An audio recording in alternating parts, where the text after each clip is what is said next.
Siamo venuti a portarvi un po' di gioia, hanno detto questi ormai famosissimi ballerini e cantanti del gruppo folcloristico trevigiano, e di gioia ne hanno davvero bisogno questi anziani della casa di ricovero Menegazzi di San Giuseppe, che sembravano avere spento da chissà quanto il sorriso, nonostante il calore premuroso offerto loro da una struttura d'avanguardia con personale carico di umanità.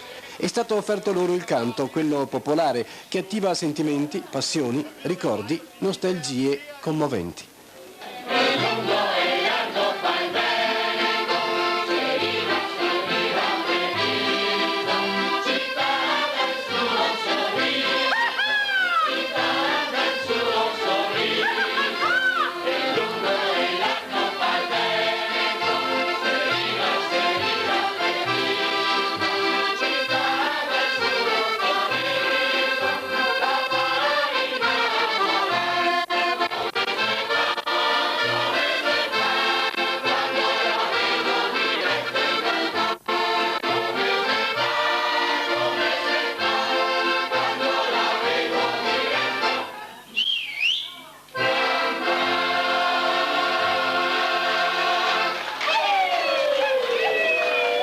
E poi, dopo la parentesi, il saluto, un arrivederci che lascia dentro forse l'amarizia di un altro bel ricordo.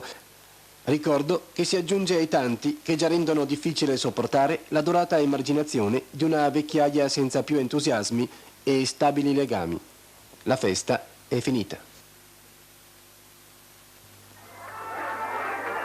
Sono in 180 alla casa di riposo Umberto I di Treviso. Anziani, come si potrà vedere. Una nostra realtà che oggi ha cercato di far festa.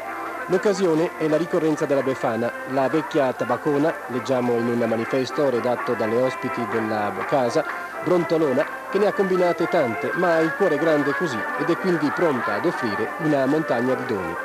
Vecchiaia come simbolo dunque di acciacchi e vizi di carattere, se vogliamo, ma anche come recupero della dignità di una condizione che rischia di trasformarsi in tragedia, peso, inutilità.